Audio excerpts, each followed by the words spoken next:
Bago dumating yung mga building na to, kami medyo nahihirapan kasi siksikan po kami.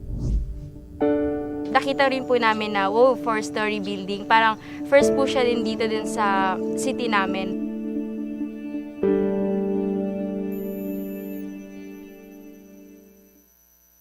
In the shared vision of providing quality, accessible, relevant, and liberating basic education for all, the Department of Education has taken significant measures to address and aggressively respond to the challenges and needs of the times.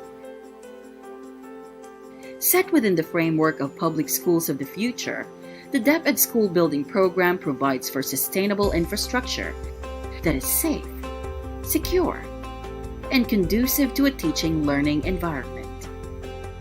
The DepEd School Building Program is a flagship project under the leadership of Secretary Leonor Magtolis Briones, which is aligned with the Philippine Development Plan 2017 to 2022, under the administration of President Rodrigo Roa Duterte. We are the implementing arm of the government for infrastructure facilities, and that includes our Basic Educational Facilities Fund, the BEFF. So, kasama dito, of course, yung mga schools natin.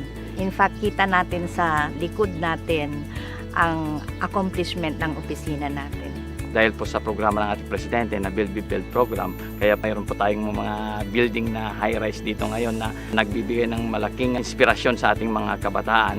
At the same time, nag-increase ng enrollment ng ating mga paaralan. From July 2016 to May 2019, under President Duterte and Secretary Briones' administration, DepEd continued to build new classrooms, laboratories, and workshops, as well as repair classrooms, repair and reconstruct classrooms damaged by calamities, restore Gabaldon school buildings, upgrade electrical systems, and deliver sets of furniture. These figures do not yet reflect the contributions made by local government units and other education stakeholders. A major component of the school building program is the construction of new school buildings. Every year, more buildings, laboratories, and workshops are constructed to meet the needs of growing student enrollment. Another key component of the school building program is the repair of buildings and facilities. Under the Repair All policy, public schools are repaired and rehabilitated every 3 to 5 years. The school building program also covers Gabaldon restoration. The passage of Republic Act No. 11194, or the Gabaldon School Buildings Conservation Act, has strengthened DepEd's restoration program, as it clearly makes illegal the demolition or transfer of Gabaldon buildings.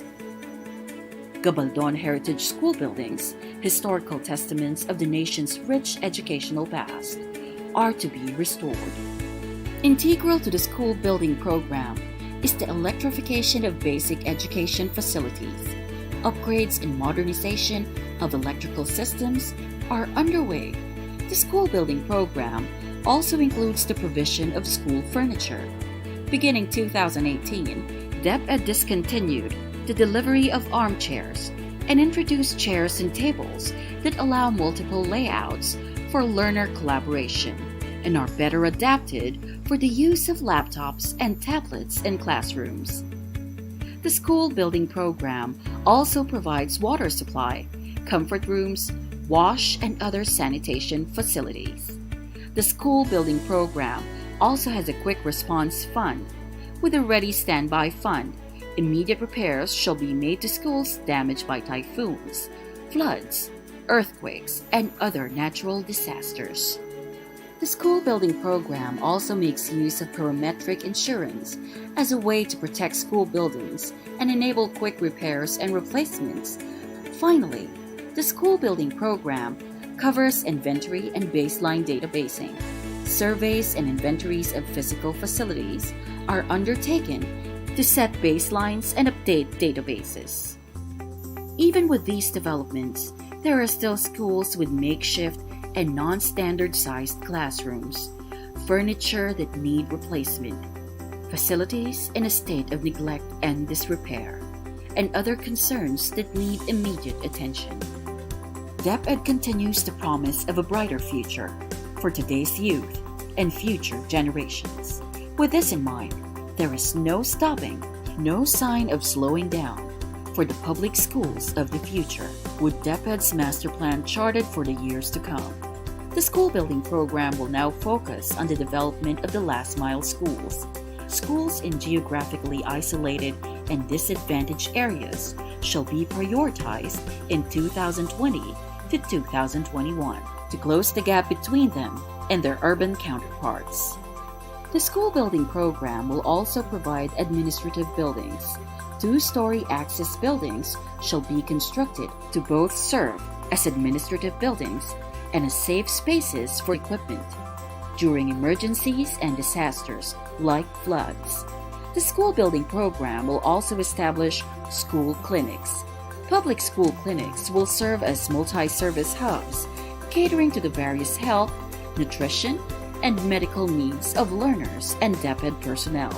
The school building's electrification program will include renewable energy. Off-grid schools shall be equipped with alternative renewable energy. The school building program plans to replace all armchairs with tables and chairs in all schools for the next 5 years to provide a more conducive teaching and learning environment in classrooms. The school building program's disaster response shall be made efficient through a streamlined warehouse scheme for storage and easier delivery of materials and equipment to replace those damaged by calamities. The school building program will also focus on completing abandoned school constructions. These are school building projects abandoned by contractors and projects long delayed. All remaining programmed school buildings from 2014 to 2018 must be completed by December 2020. Finally, the school building program will include mid-rise school buildings of 10 to 12 floors in Metro Manila and other big cities and metropolis to address the lack of buildable spaces and the yearly increase in school enrollment. DepEd looks forward to the future when the school building program will include other facilities like school gate, perimeter fence, pathways, stage, playground, multipurpose hall, covered gymnasium, dormitory, and other ancillary structures. DepEd is committed to the comprehensive development of schools with singleness of purpose. The Department of Education is steadfast in fulfilling its mandate of providing better access to education for all, and in realizing this noble goal in the next few years. Sa binigay na pasilidad sa amin ng Department of Education, at lalo pong gumagaling ang aming mga estudyante at ako po ay very proud sa kanila, especially sa ating mga kaguruhan at sa mga estudyante po. Well ventilated siya, maganda yung pagkakagawa nila, conducive for learning po ang mga rooms na nagawa po. Na every time na papasok kami sa mga classrooms namin, mga bago lahat ang makikita namin, mas nakakasiya, nakakatuwa na gawin namin yung aming trabaho. Mas na-motivate po ako na mag-aral, syempre kasi mas na-improve po yung facilities, tapos hindi na rin po siksikan yung mga classrooms. Kaya parang mas ginaganahan po ako na mag-aral ng mabuti. Sa tingin ko po mas tumaas pa ang education level dito dahil mas dumami po yung teachers. So, mas makaka-focus na po yung teachers na turuan yung mga students. Thank you very much po for the opportunity and for the buildings and classrooms. We'll put them into good use po. Karamihan sa ating mga citizens, ang ating image sa Department of Education ay na-shape by our own experience nung tayo ay estudyante. Sana makita ninyo ang malaking pagbabago. Itong mga schoolhouses na ito, iba ay nasa syudad, iba ay nasa malalayong lugar, iba ay nasa probinsya, iisa ang design, resistant to strong winds, malinis at kaaya-aya.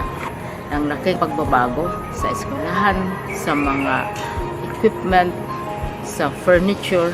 Sana magbago sa ating pananaw, magbago sa ating pag-iisip na kung saan ka man pumunta sa Pilipinas, marami na ang mga school buildings na tatayo natin sa administrasyon ni President Rodrigo Roa Duterte.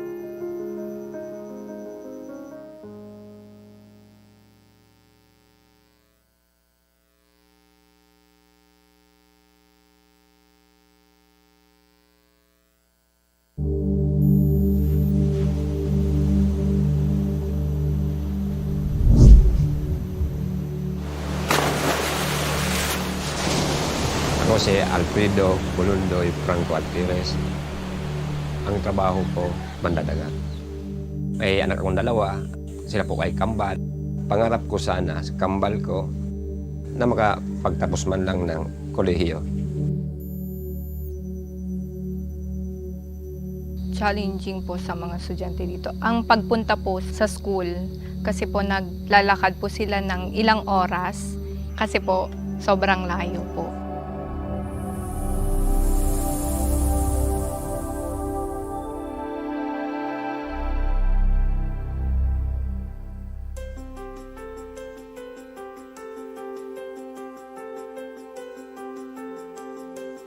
Access to quality education is a constitutional right of every Filipino, no matter their background, distance, or personal circumstance. To reach out to and close the gap between geographically isolated and disadvantaged areas to their counterparts in urban centers, the Department of Education has developed the Last Mile Schools program to provide these areas with unhampered and equal access to quality education. The Last Mile Schools program is part of the Public Schools of the Future framework under the leadership of Secretary Leonor Magtolis Briones and in line with the Philippine Development Plan 2017 to 2022 under the administration of President Rodrigo Roa Duterte. From July 2016 to May 2019, under President Duterte and Secretary Briones' administration, DepEd continued to build, repair, and reconstruct classrooms, deliver sets of school furniture, provide information and communications technology equipment, distribute textbooks and manuals, employ teachers, and feed students.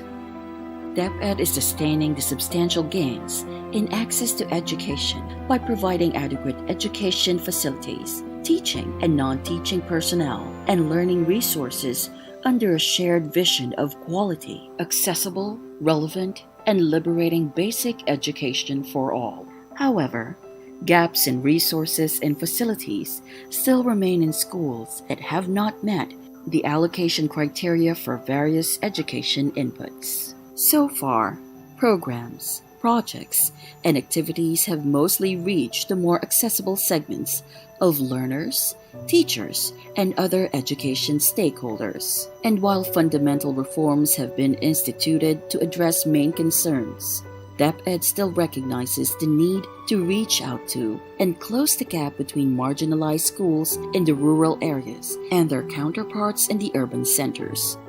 Last Mile Schools are schools that have less than 4 classrooms, usually makeshifts and non-standard ones, where floors remain unpaved and walls made of sawali and similar materials. They are schools with no electricity and have never had facilities repaired or any construction in the last 4 years. They are usually located more than an hour away from the town center and only accessible through difficult terrains, located in far-flung mountains and isolated islands. Last Mile Schools are schools that have multi-grade classes with less than 5 teachers and a student population of less than 100 learners, more than 75% of which are indigenous people. They are schools that do not have complete sets of school furniture, no computers, no internet connection, very few textbooks and manuals, and lacking laboratory tools and equipment. Last Mile Schools are where school building projects did not push through because of problems in peace and order, and where private contractors, suppliers, and service providers find difficult to access. Sana maging wish lang po naming lahat na maging mga parent dito na magkaroon ng high school para po yung aming mga anak ay hindi na po makababa sa mainland. Dito na rin po sila. hanggang makatapos po, ganun po. For 2020 and 2021, DepEd will direct a significant number of projects, programs, and activities to address the needs of these disadvantaged public schools and learners. The program will transform makeshift classrooms into standard ones, ensuring a minimum of 4 newly constructed classrooms per school. These classrooms will be provided with school furniture, math and science equipment, laboratory tools and e-materials, textbooks, and manuals. The program will bring in electricity through the installation of solar panels. Computers and other information and communications technology equipment will also be provided. The schools will be connected to the DepEd network and to the World Wide Web. The program will process school site ownership to enable unhampered school building constructions, which will include the establishment of an administration and climate change emergency storage and shelter buildings, or access for multipurpose use. The program will ensure the provision of potable water, together with wash facilities and restrooms. The program will deploy the needed number of teachers and train existing ones for better delivery of the K-12 curriculum. Principals, school heads, and personnel will also be trained for the smooth operation of the school.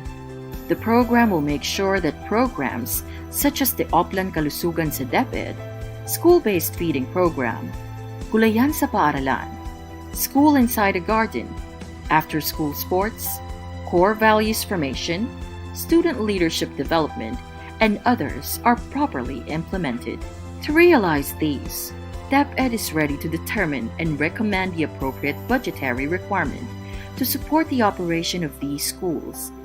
DepEd will also enjoin external partners to deliver services not covered by DepEd programs, such as the construction and rehabilitation of fences, school gates, dormitories, stages, and multipurpose halls, among others. DepEd will also engage communities and tribal council through the application of alternative procurement processes and indigenous or alternative building materials to conform with the terrain and remoteness of the schools. To address the many challenges, DepEd in all governance levels shall facilitate convergence initiatives with the different government agencies to address the broader needs in the areas that could not be addressed by DepEd.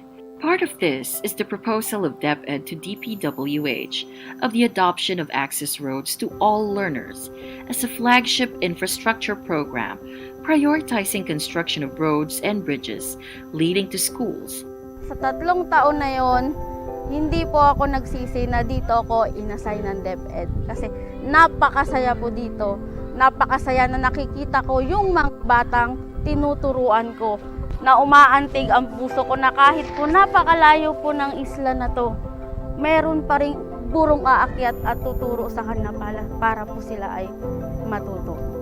Maraming salamat sa DepEd kasi po kahit na malayo yung lugar namin, naabot po ninyo, nakatulong po kayo.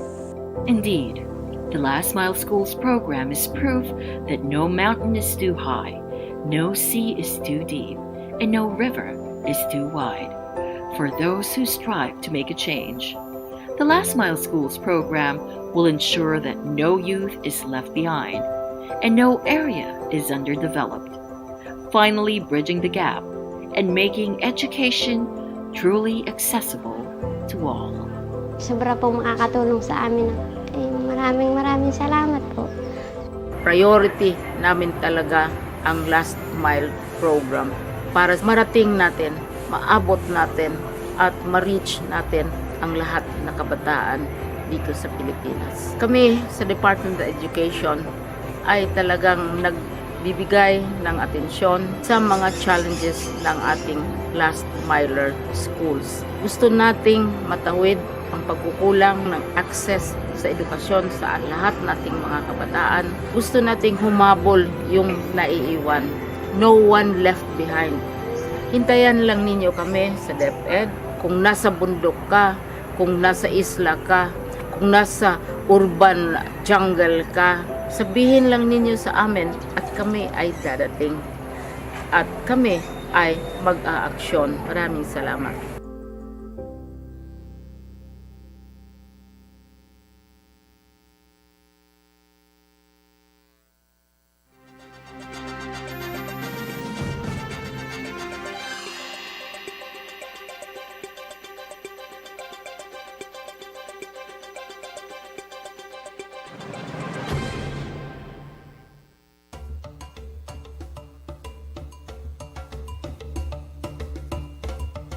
The Gabaldon schoolhouses refer to the types of schools built in the Philippines during the early 20th century.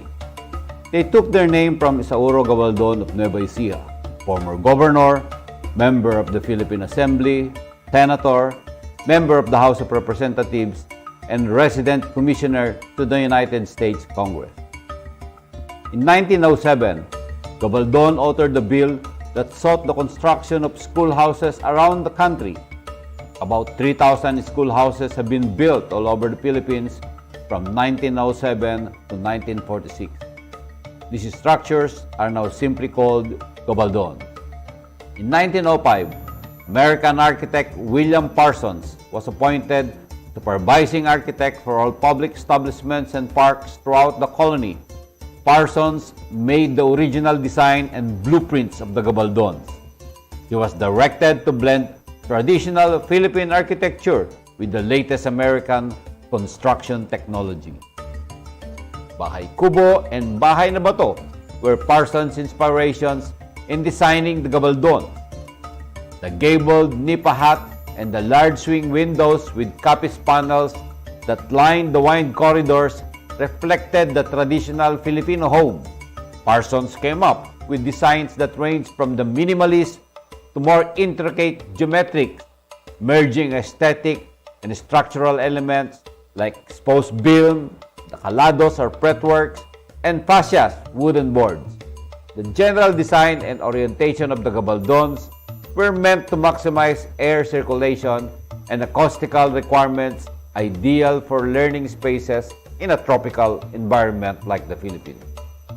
The evolving designs for the Gabaldons gave birth to Philippine modern architecture. In 2015, DepEd reported that 1,446 Gabaldons were still standing. Some of these have undergone repairs and some are still being repaired, while the rest are being programmed for real and complete restoration and conservation.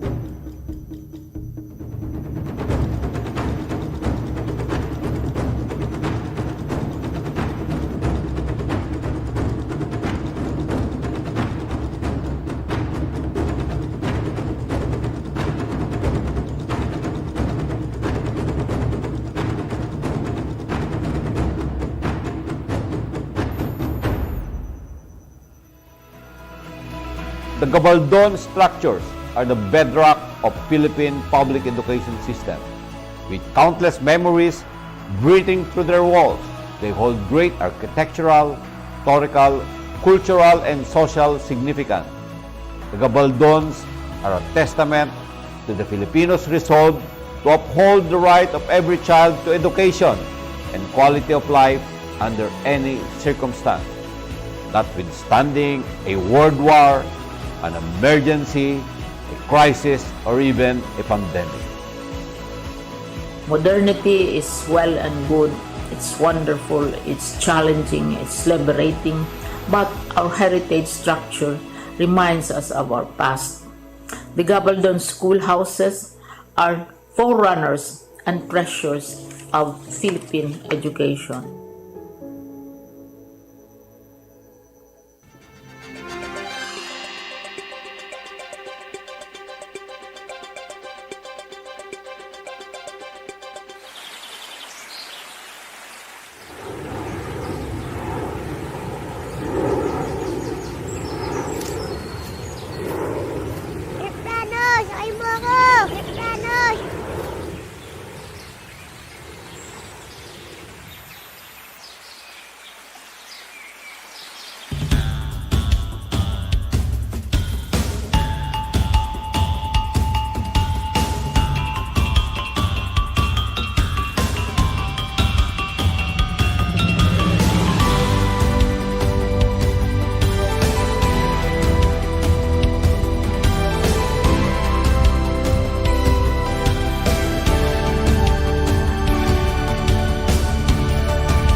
launching of the exhibit, Medium to High-Rise School Building Design for Highly Urbanized and Congested Areas. I am Architect Jojo Villanueva, and it is a pleasure to be your host for today's event. On behalf of the Office of the Undersecretary for Administration and the Education Facilities Division, I would like to extend a very warm welcome to all. We appreciate your time. We appreciate you taking time off from your busy schedule to be with us today. To begin this auspicious occasion, may I enjoin everyone to please rise for the invocation and the Philippine National Anthem.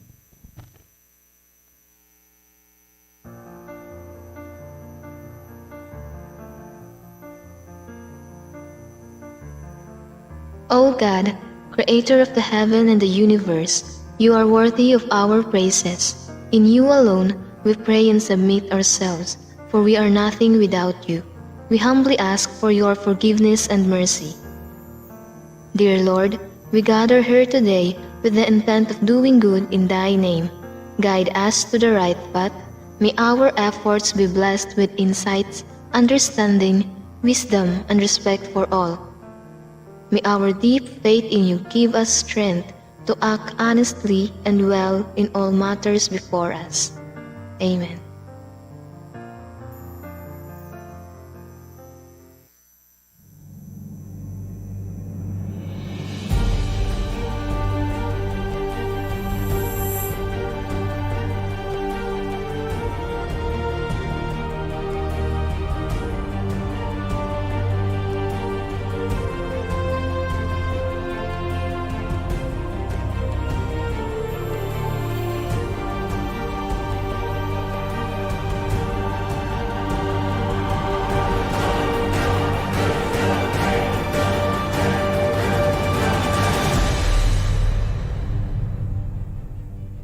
Mga kababayan, ang pambansang awit ng Pilipinas.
Thank you very much. You may now be seated.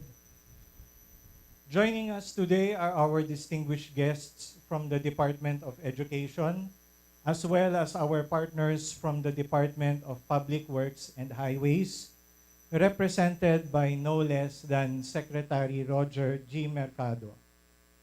Joining him,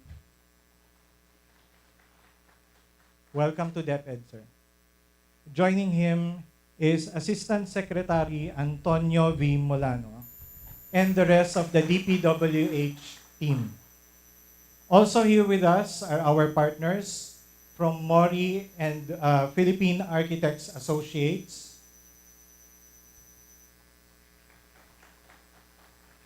and Boysen Paints Philippines. To start the program, may we hear a background on this endeavor, on how it came to this proposal. Let us all welcome Engineer Annabel Pangan, the Chief of the Education Facilities Division.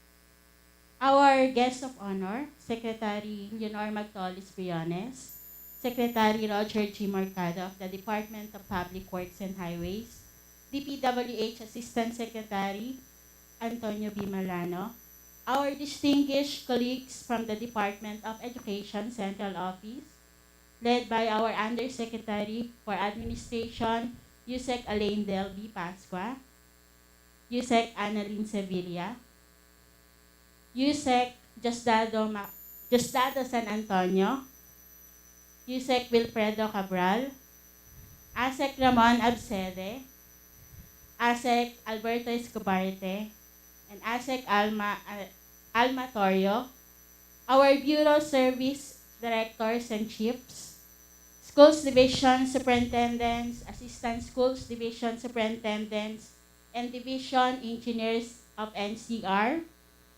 Ladies and gentlemen, what a humbling moment it is to stand here in front of all of you to mark this very special occasion. It is with sincere pleasure that I formally welcome you to the ribbon-cutting ceremony and official launching of the Mid-Rise School Building Design Exhibit. The concept of this school building design is a response to the recurring shortage of classrooms in the county, especially in areas with dense population and limited land areas for development. The school buildings have varied designs, ranging from at least 5 stories up to 12 floors, depending on the class requirements of the schools. The latest construction technologies, consistent with the National Building Code of the Philippines and the minimum performance standard specifications of the Department of Education, were also incorporated in the plans to optimize the use of the new school building designs. These also underwent the thorough review and evaluation of our counterparts from DPWH Bureau of Designs and the Bureau of Constructions.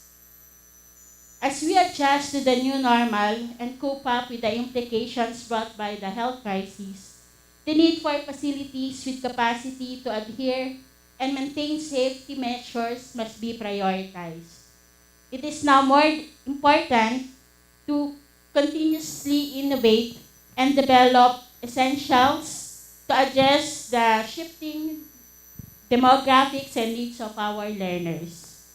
Along with this exhibit, we are also highlighting our accomplishments in other flagship projects of the department, which includes our Last Mile Schools program, sir, and the Gabaldon Heritage School Building Program. For the end, I would like to take this opportunity, the staff of the Education Facilities Division, Sir Florentino Barte from the General Services Division, our consultant, Sir Tito Encinas, and Boys and Philippines for making this exhibit possible. Again, welcome and good afternoon to all of you.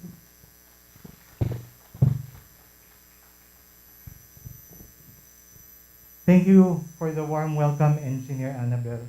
Moving forward, may I now give the floor to the Undersecretary for Administration, Undersecretary Alain Del B. Pascua, for his message and the introduction of our guest of honor.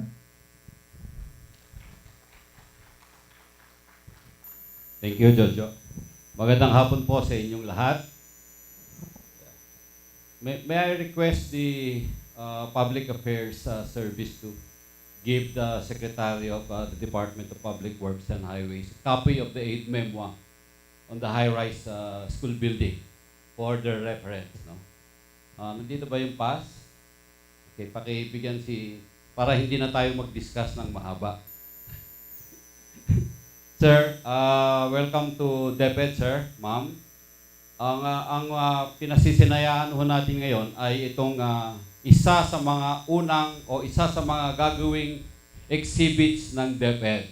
Itong sa ngayon dito sa Central Office, we are launching the exhibit of the medium-rise school building na isinagawa natin in collaboration with Mori, with Boysen, and with the EFD, o Education Facilities Division.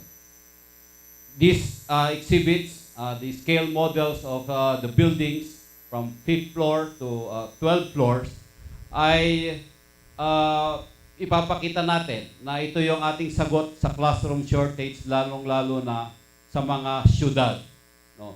In cities, in urban centers, where we have many shortages brought about by a growing population of urban dwellers, and second, that because of the limited land area of school sites. So naisip po natin 3 years ago na the only solution that we can do when we can address the classroom shortage is to go up. Now, instead of expanding sideways, which we cannot because of our limitation in our lands, school sites, the only thing possible now is to go up and build the medium to high-rise school buildings. This will be the first in the Philippines if we would be implementing them right away. We have communicated this. The Secretary has communicated already this concept to the President and also to members of Congress and the Senate. We hope that with the appropriation that can be allocated next year, we can start building this kind of school buildings. At the moment, our data would show that we have about 243,000 classroom shortage. 243,000 classroom shortage. And we can only address the shortage in the cities with these kinds of buildings, with high-rise buildings. So we are offering this as our solution to address the classroom shortage, especially in cities and urban centers. I said a while ago na ito ho yung una. In Baguio Teachers Camp, we are developing the Baguio Teachers Camp Museum to house 3 galleries. The first gallery is about Teachers Camp. There are also a scale model there of the first Teachers Camp setup. There's also a scale model for Gabaldon schoolhouses. And the last one would be the modern standard school buildings, which would include these scale models that we have right now. No? So, Mr. Secretary, we have provided you with some of our reference there. This is the collaboration between DepEd and DPWH, since the Public Works and Highways is the implementing arm of the DepEd when it comes to the construction of school building. May I also take this opportunity to also relay to the Secretary the concept of access roads for all learners, or the building of roads and bridges leading to schools as another project, convergence project between the DepEd and the DPWH. No? In previous years, the DPWH and the Department of Tourism have what we call the TRIP, the Tourism Road Infrastructure Program. These are the roads and bridges leading to tourist spots. No? I think that program is almost complete, and we are now proposing roads and bridges leading to schools. And we call this convergence program the access roads for all learners, or ARAL. No? And the Secretary has also conveyed this concept of a convergence program to the President and to the members of Congress, so that if this administration can still initiate it, then I think the next administration will continue doing that. With this gallery, nandyan din po, ma'am, sir, yon ating mga pictures ng mga last mile schools. Yung unang project natin ng last mile schools, kapakita dyan yung mga before at saka yung ngayon na natapos na ng mga projects. And we have about 5 photographs of these school sites.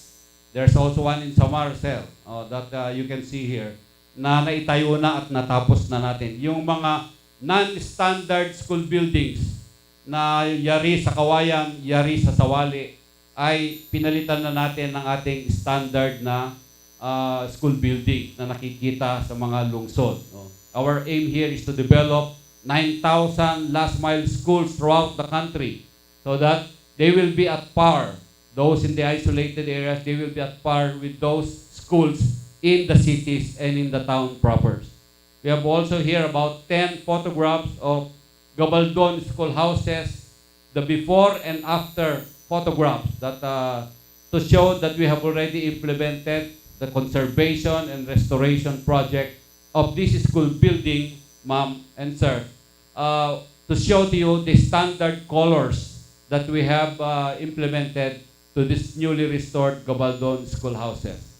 Yan lang po ang masasabi ko rito. At nagpapasalamat po kami sa lahat ng sumuporta sa atin, sa lahat ng mga opisyalis ng DepEd, sa pagbibigay ng inspirasyon sa lahat ng nag-isip at sa lahat ng gumawa nitong scale model at doon sa concept of high-rise school building. The schools of the future or these public schools of the future that we have initiated now. Yun lang po. Magandang umaga sa inyong lahat. And for my next job to introduce the next speaker, let us all welcome the Secretary of Education, Leonor Magtolis Briones.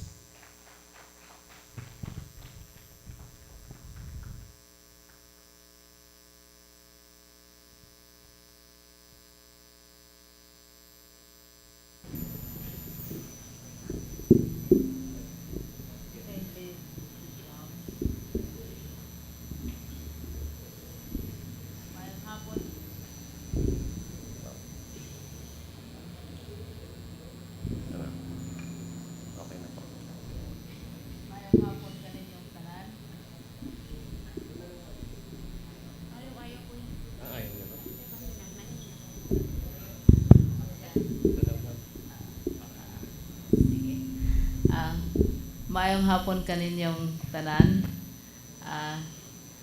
Now you have discovered one perhaps lesser known aspect of my personality as a government official.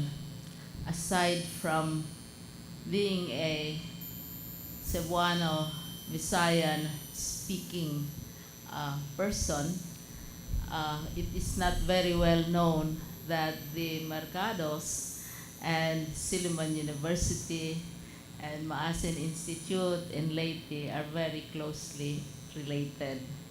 So I'd like to confess right now that we have known the Mercado family ever so long, but not so much in education as in matters of faith and particularly music.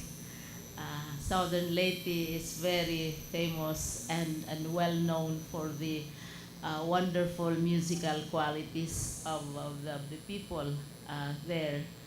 And Maasin Institute, is it still institute o baka college na? Oh, college na di ay. Is a sister institution of my home university, which is Silliman University. And many of the faculty of Maasin come also from Silliman. So the relationship is there, although not necessarily or directly in education. So first of all, I'd like to welcome our dear secretary. I cannot think of you as secretary, I just think of you as Roger. I know you as Roger and the rest of the Mercado clan in Southern Leyte. And the last time I visited was perhaps in 2013, and we also met in Silliman on university matters. And so I have to confess it now publicly because it's something that is not known by many people. We share a background of faith, good intentions, and most important of all, music and education. So welcome, Roger, and my deepest apologies for being late as usual, which others consider a good sign dahil ang traffic daw ay balik na. And I came all the way from Quezon City. I'd also like to congratulate our friends and our partners who have conceptualized solutions and designs of school buildings which are appropriate to the call of the times, appropriate to the needs for more space, as well as greater safety for our learners, and also the recognition of the fact that we are running out of land and property. As all of you know, to be able to acquire property for schools and so on takes a very long and very detailed legal process. In the meantime, yung grade 1 mo, nag-grade 6 na lang, nag-graduate na lang, wala pa rin lupa. Di ba? Di ba? Kasi with all the paperwork and the negotiations, and also sometimes, and I noticed it, we assume that you have a piece of land, you assume that you have a school somewhere, and then you discover that it has already been inundated, kinain na ng baha, where the school is, where the lupa is, ilog na pala. And so it adds to the pressure. And so the other branch of government, which is the legislature, makes singil to us, "Oy, we gave you so much money for so many school buildings, etc. Where are your school buildings?" Yung pala, naano na sa tubig. And I have visited during the past 5 years many areas, particularly in Mindanao and in the Visayas, and even in Luzon, in Abra, where you think there used to be a school or there used to be some property, yung pala ay ilog na. Where you think that there are books and buildings, yung pala wala na, tubig na. And this is happening in many places. And so we have to look for creative solutions to the ever-increasing demand for space for schools. And this is a matter of debate. Alam ninyo yan, you know that sa ating legislature, the debate is very vibrant and dynamic. There are those who say, tama na yung school building na yan, hindi naman nahahabol ng DepEd at saka ng DPWH, put it somewhere else na lang, gadgets na lang. And there are also those who believe that we still need physical structures for our children to learn about the world, to learn about survival, to learn about cooperation, to learn about the environment. So there is this going debate right now. Where do we, but that is the usual budget conundrum. Saan mo ilagay ang pera? The limited funds of government. Should it go to buildings or should it go to printed material? Should it go to gadgets or should it go to ever-increasing levels of salaries for our staff and for our family? So the debate goes on. One of the very first, you remember, Elaine, when I assumed office as Secretary of the Department of Education, one of the major issues that was brought before us really is the lack of school buildings. Talagang una yan. And at the time, early enough, sinabi na ni Elaine, our only solution, because we are fast running out of land, and local governments also have different purposes. Depende kasi yan sa local government kung anong ilalagay nila doon sa kanilang property. And that was before the Mandanas Law. Oo. And we, ang sabi ni Elaine at that time that we have to build medium-rise school buildings. Hindi na pwede yung mga sprawling campuses like the campus of UP or the campus of my own Siliman University or the campus even of Masin, which Maasin College, which I have visited, vast areas of green and trees, and Maasin is right beside the sea. Parang Siliman din. We cannot have that anymore. And we are really running out of space, but at the same time, we are accepting into our educational system more and more children. Right now, we have at least sa basic education alone, more than 27 million learners. And considering our policies on population management, that number will not go down sa tingin ko. Also a matter of a huge policy debate. So, ang solution dito is really, and I already mentioned this to the President as early as the first year of my assumption into office.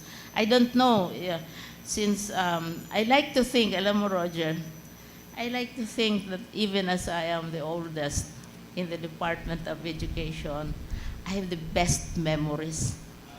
And I remember very, very clearly that the matter of school buildings was really a challenge to us during the first year of my administration.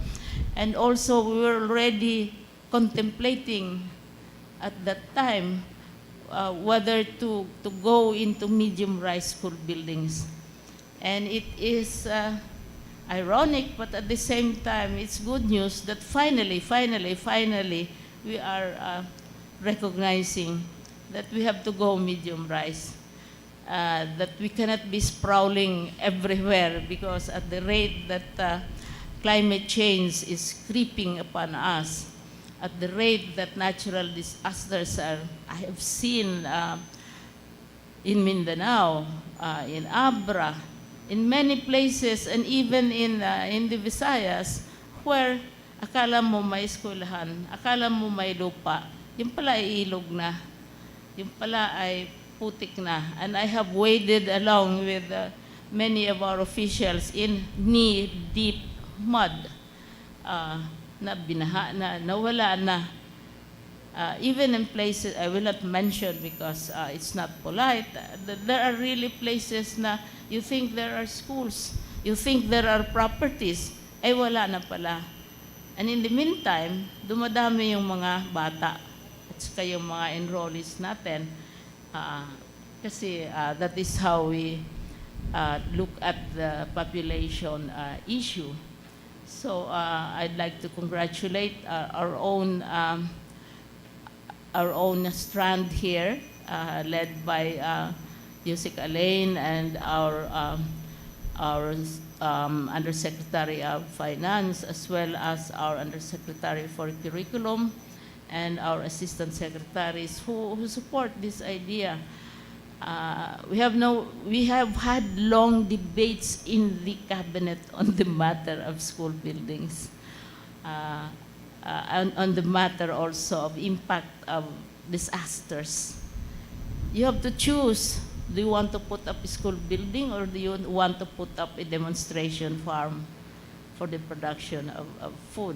So budgeting scarce resources is always a very difficult issue of choosing, of selecting where your money will go, especially very limited resources.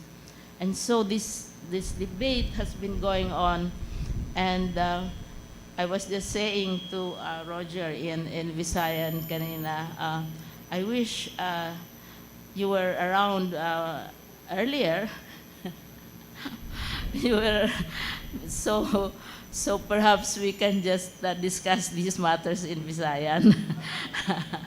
And really do something about the shortage of school space. We need space, and we need it for our children. So thank you also to the professional groups who have come in with their ideas, with their designs, and of course all of us know that it is the DPWH, long-time partner yan. We have always had, Roger, very cordial relationships with DPWH because we are facing the same challenges even during the time of March.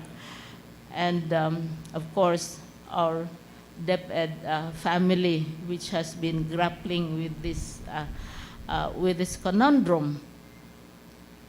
It's always decisions, choice. Punta ba sa school building, punta ba sa books, punta ba sa gadgets, punta ba sa sweldo, o punta ba sa bulsa ng iilan. So, ayun ang mga dilemmas natin. So, maraming salamat sa inyong lahat. Finally, as we are winding up our term, we're formally recognizing the fact that we do need medium-rise school buildings. We need to save on space. I was in Baguio a few days ago, and Elaine has mentioned it. And I said, Roger, the objective of education is not, kasi we are all so engrossed and we are quarreling and we are screaming at each other over face-to-face, or what I humorously describe as face-to-face. But there are many other challenges aside from face-to-face in education. And what we are insisting on doing is what we describe as blended education. We will have face-to-face, but it will not be like the one we are used to, Roger, with the teacher facing us 6 to 8 hours a day. Much of our education will have to be online, will have to be technology-based, will have to give our learners a notion of what space is all about. What is space? Space for education. Should it be, the Silliman University type of campus, really very beautiful, but we cannot afford that kind of campus, or UP, na yung sinasabi nating groves of the academe where you can study in peace and so on. Hindi na.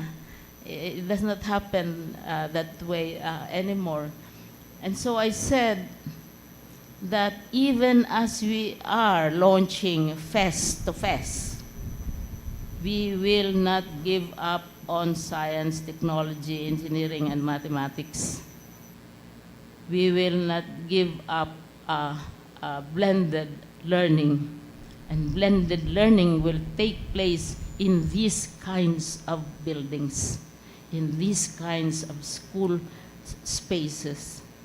And so we thank you. Whoever will be the next Secretary of Education will have many things to think about. Ang sabi ko, una, catch up. Catch up with technology. Catch up with blended learning. We are not giving up on blended learning. That's very clear. We need laboratories. I have been to, ano nga itong island sa Biliran? I remember the floods there, and an entire school building was really covered with and I went there and I visited the place. And so we have a lot of catching up to do in science and technology. But at the same time, and as Visayans, I believe we feel very strongly about this, we should not forget that we are Filipinos. We should not forget that we have a history, that we have a culture, that we have a clear identity, that we have music, that we have poetry, and technology helps us to do these things in a much better way. So kailangan sabay-sabay yung dalawa. And I ended up with some phrases which somehow resonated. And as I said, you cannot, I said to my DepEd family in Baguio, you can be late for many things. late because of the traffic. The best excuse really for being late is the traffic. Now we have our traffic back, so we can be as late as we wish. Now, I said that we can be late for many things, but we cannot be late for the future.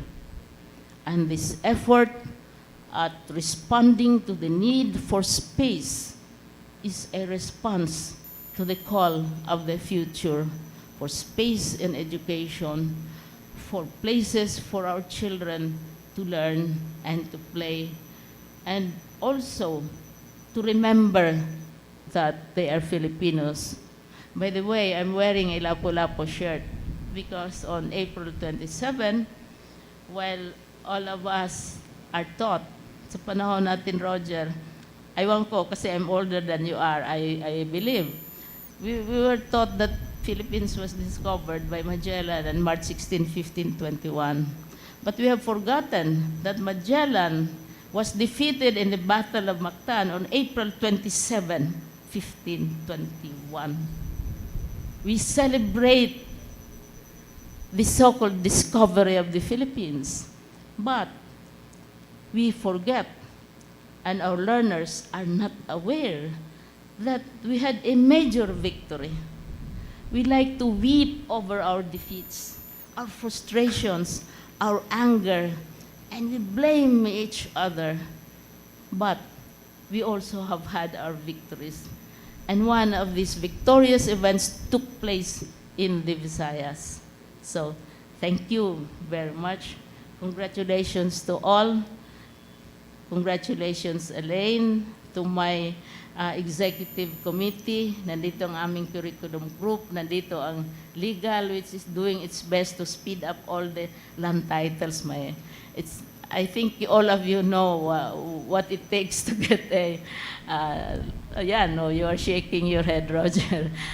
All of us know that, and they're doing their very best. So, and also to our friends in the professional sector, na nag-iisip kung paano tayo maka-catch up, paano tayo maka-respond. Believe it or not, in one of the cabinet meetings, we spent nearly an hour, ito Roger, nakakatawa, we spent nearly an hour debating whether the toilets of the school building should be in the building itself or they should be separated out there on the grass. Isang oras yun. And the president was saying, oy, 30% of your kids always have stomach trouble. Do you want them to run and, go down, etc., etc.? And of course, others did not like the idea also of toilets being located inside buildings. So if we debate about toilets, let's also debate about space. Thank you very much.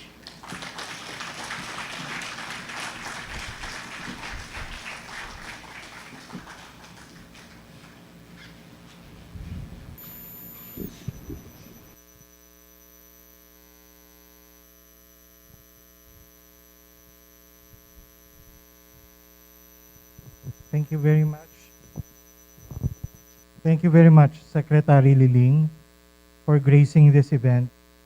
I now invite Secretary Roger Mercado of the Department of Public Works and Highways to share his valuable insights and message. Good afternoon, sir.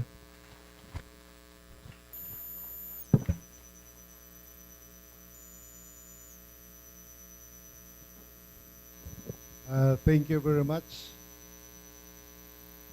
to the Honorable Secretary, Madam Leonor Magtolis Briones, Undersecretaries Elaine Del Pascua, Annalyn Sevilla, Ripsy Escobedo, Diosdado San Antonio, Nepomuceno Malaluan, Wilfredo Cabral, and I think my friend Tonicito Umali,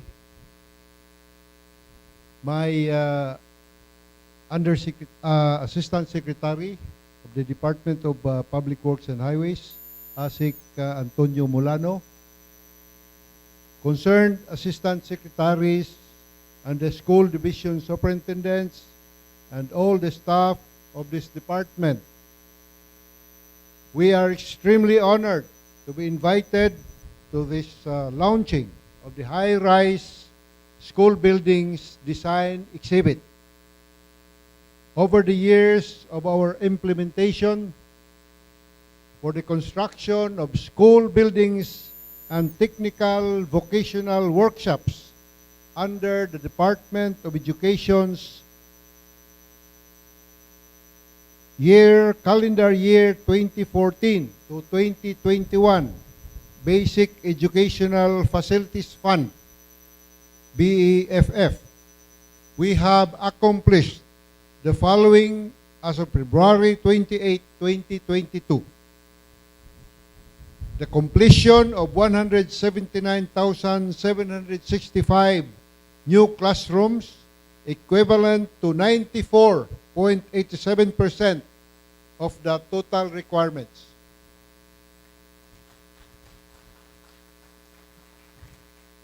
The completion of 2,047 technical vocational workshops, equivalent to 96.33% of the total requirements.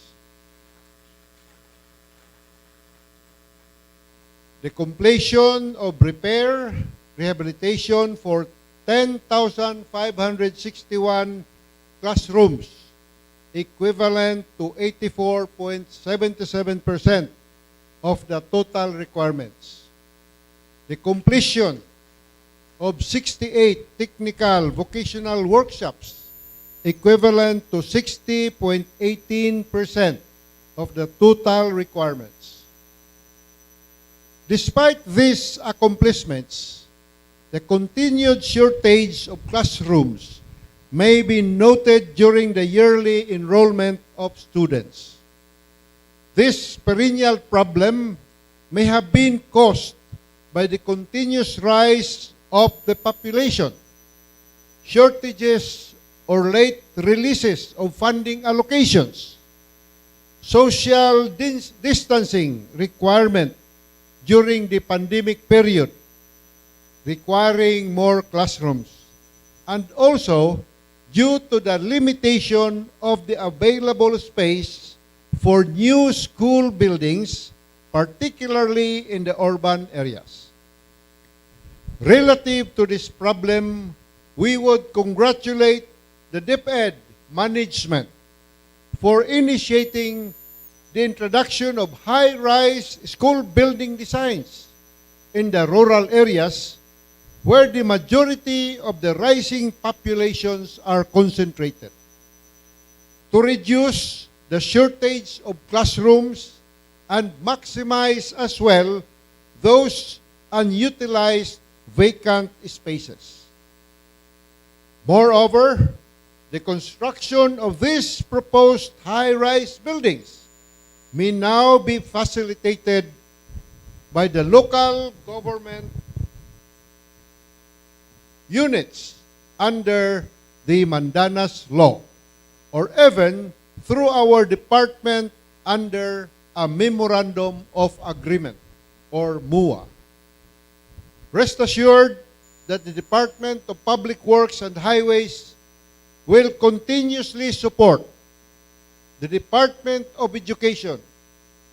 Labi na nga, the Secretary is our senior and respected officials of Silliman University, my alma mater.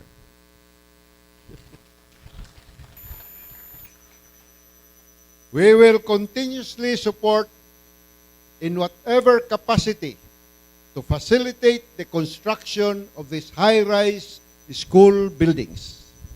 Thank you and congratulations once again to the management of the Department of Education.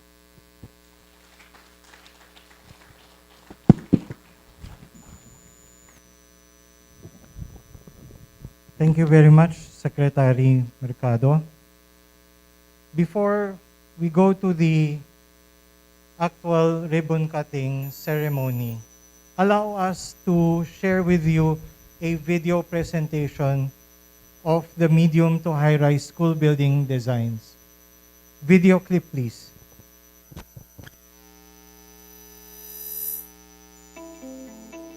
The proposed mid-rise academic school buildings. There are two main categories for the new mid-rise school buildings. One academic, and the other is academic with workshops. Academic buildings, varying designs from 5 to 12 stories. Academic buildings with workshops, varying designs from 5 to 12 stories. A safeguard of culture and heritage.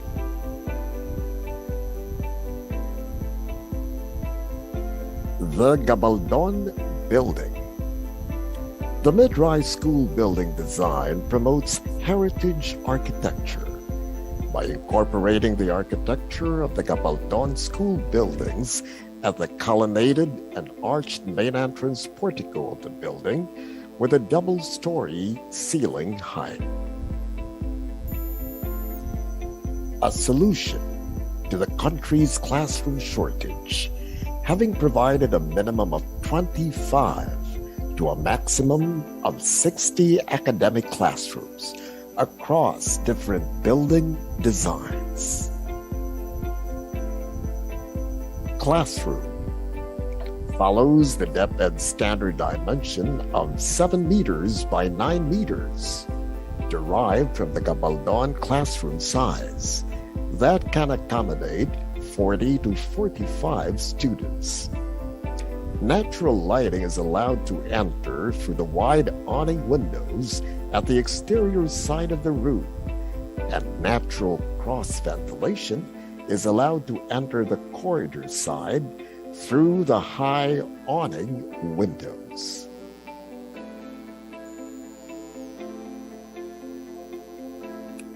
The mid-rise academic school buildings are provided with other support facilities, such as concession space, located at the ground floor at one side of the building for deliveries, and easily accessible to and from the exterior.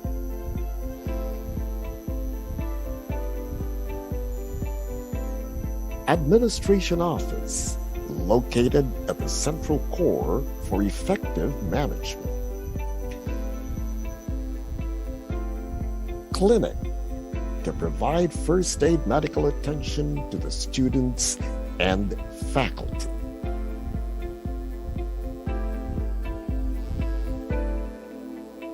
Female toilet at the central core of the building floor, provided with vanity mirrors, water closet cubicles, and through lavatories in every floor. Male toilet, likewise centrally located and provided with through lavatories, urinals, water closet cubicles in every floor. Multi-purpose covered roof deck, which is accessible by elevator and used for school programs and selective indoor sports activities of the school. A movement to furthering accessible education. Main entrance, a very enticing and welcoming experience walking through the colonnaded entrance portico.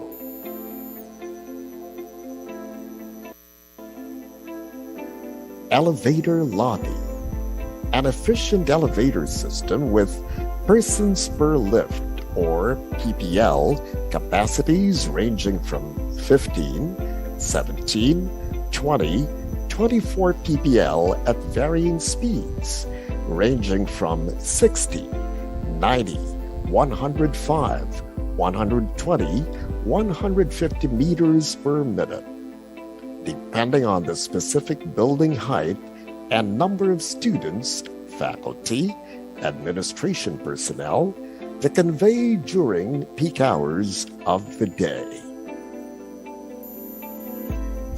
Corridors, having 5 meters wide double-loaded central corridors with adequate stairs at both ends of the building. A central stairs for the high-rise buildings and an elevator lobby at the center for adequate horizontal and vertical circulation. These horizontal axes are naturally ventilated from both ends of the building, as well as through the high windows of the functional spaces it serves. Drinking fountain, accessibly located at the central core area in each floor to quench the thirst of students at any given time.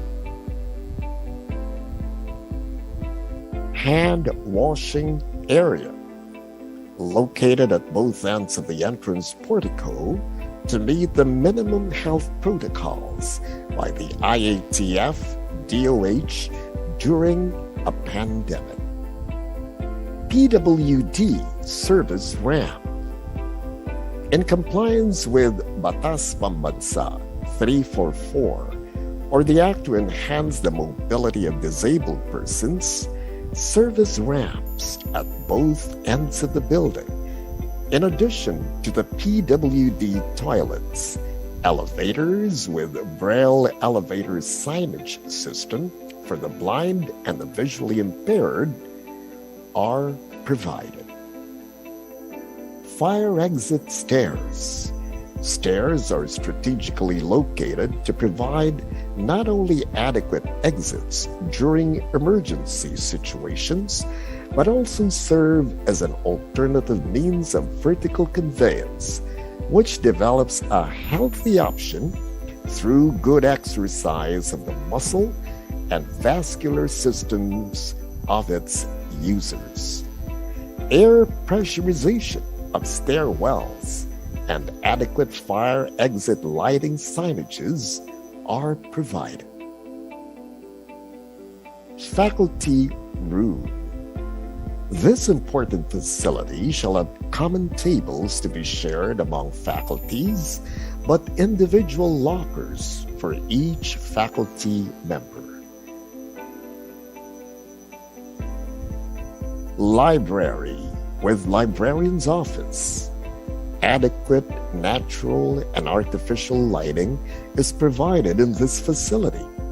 The librarian's office effectively oversees the main seating area for proper administration.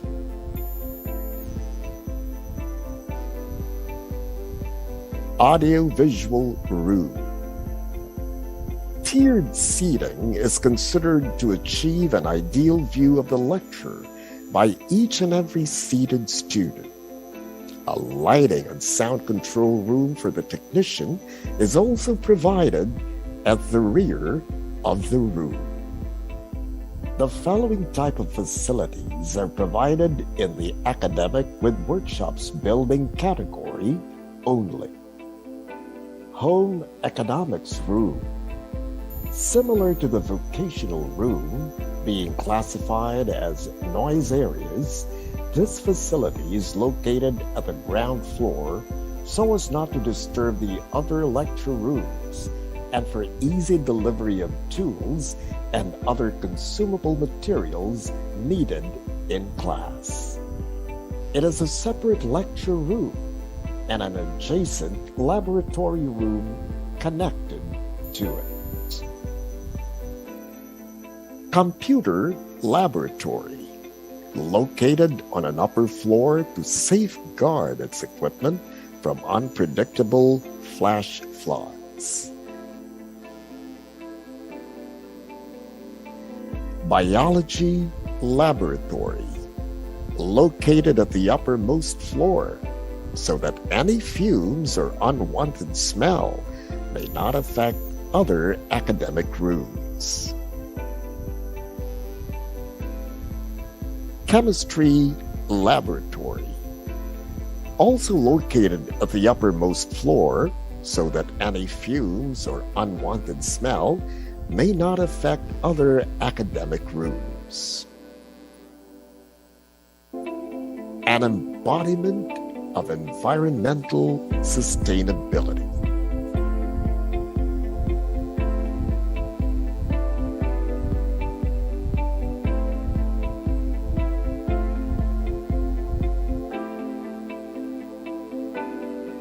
Green building technology for sustainable development. Flood mitigation. Elevated ground floor to avoid floodwaters from entering the ground floor level in flood-prone areas. Passive cooling approach. Window openings shall be ideally oriented to north and south, reducing heat from penetrating the building interiors. Maximize daylighting and natural ventilation. Natural light and wind will be allowed to enter the corridors on each floor. High windows are designed along the walls fronting corridors to allow cross ventilation as well as natural lighting in the corridor. All balconies have horizontal metal tubular elements as a safety feature to avoid students from falling or jumping from the ledges. Typhoon resilient.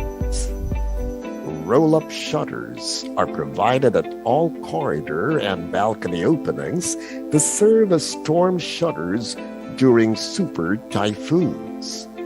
Roof framing of the covered deck shall consider tested and proven installation details to guarantee the roofing sheets from being detached from its roof framing at the height of super typhoons. Renewable energy. Provisions for installation of solar panels. Water efficiency. Use of water-efficient sanitary fixtures. Use of pressure-reducing valves strategically located to avoid excessive pressure on plumbing fixtures. Rainwater harvesting system.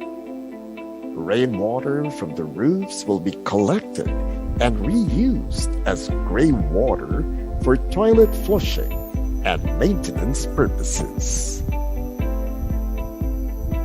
Energy efficiency. Use of energy-efficient lighting fixtures, or LED, reduced power consumption but gives the required illumination. Use of renewable energy, photovoltaic solar panels. Maximize the use of solar panels at the roof. Proper waste management and disposal. MRF recycling facility. Waste sorting and segregation. Reduction of greenhouse gases and the use of an effective sewer treatment plant.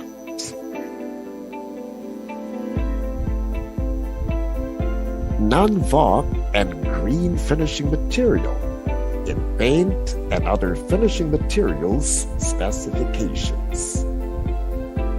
Locally sourced building materials by maximizing the use of construction materials that are locally available or procured. Structural integrity. Compliant with the latest National Structural Code of the Philippines with an earthquake-resistant structure design, resisting magnitude 8, intensity 9 earthquake, and windproof engineering design to withstand a wind load velocity equal to 310 kilometers per hour, and a high-performance roof system design. Fire protection system, automatic fire sprinkler system, air pressurization of stairwells, efficient fire detection and alarm system, addressable fire alarm control panel, smoke heat detectors, and adequate fire exit lighting signages. Central clock, bell and intercom system, advanced paging system, CCTV system, and Wi-Fi system. Efficient electrical power control system and grounding and lighting protection system. Plumbing system. Water supply shall be from the City Water District distribution water line. Cistern storage capacity shall be good for 1 day. Elevated water tank is provided at roof depth. Transfer pump shall be used to deliver water from cistern to elevated water tank. Water for each unit is tapped from the water down feed connected to the elevated water tank. Top 2 floors shall utilize hydro-pneumatic pumping system to provide pressure. A legacy to the Filipino learners. This new mid-rise academic school building is meant to encourage the public school students to pursue their education and serve as a legacy to the Filipino learners. These are the proposed mid-rise academic school buildings.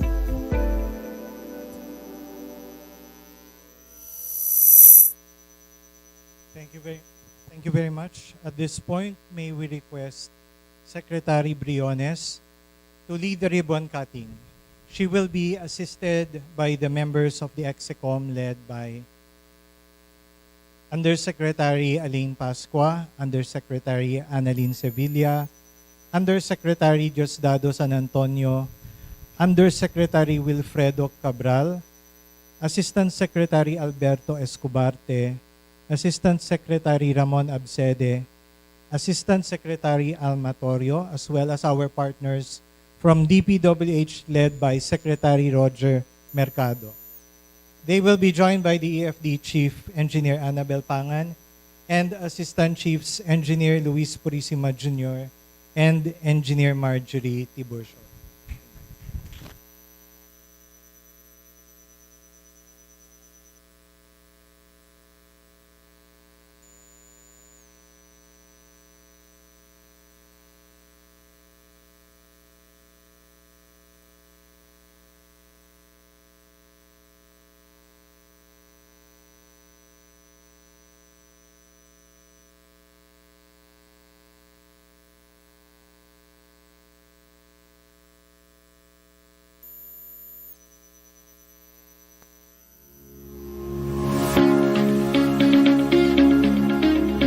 The proposed mid-rise academic school buildings.